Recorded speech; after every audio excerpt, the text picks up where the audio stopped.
ବର୍ତ୍ତମାନ ସୁଦ୍ଧା ଯାହା ଜଣାପଡ଼ୁଛି ସେ ଗୋଟେ ହୋଲି ଖେଳିଲା ବେଳକୁ ତାଙ୍କ ଭିତରେ ଯେଉଁ ପୁରୁଣା କଥାକୁ ନେଇକି କିଛି ପାଟିତୁଣ୍ଡ ତାଙ୍କ ଭିତରେ ହେଲା। ଇଏ ସମାଧାନ କରିବା ପାଇଁ ମଝିରେ ଯେତେବେଳେ ଯାଇଥିଲେ ତାଙ୍କ ଉପରେ ଗୋଟେ ଆଟାକ୍ ହେଇଛି। ସେଇଟା କ'ଣ ପ୍ଲାନ୍ କରିକି ହେଇଛି କି ୟା ଏମିତି ସେ ଖେଳିଲା ଭିତରେ ହେଲା କି ସେଇଟା ଆମେ ତଦନ୍ତ କରୁଛୁ। ଏବେ ବର୍ତ୍ତମାନ ସେଠି ପୁରା ଶାନ୍ତି ଅଛି, କିଛି ଅସୁବିଧା ନାହିଁ।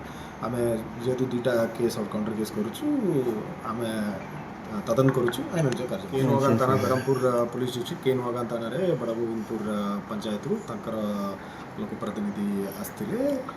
ତାଙ୍କର ଅଭିଯୋଗ ଥିଲା ତାଙ୍କର ଦୁଇଟା ଗୋଷ୍ଠୀ ମଝିରେ କିଛି କାମକୁ ନେଇକି ତାଙ୍କର NRGA କାମ ଆଉ କିଛି ଲୋକାଲ୍ କାମକୁ ନେଇକି ଦୁଇଟା ଗୋଷ୍ଠୀ ମଧ୍ୟରେ ପାଟିତୁଣ୍ଡ ହେଇଛି।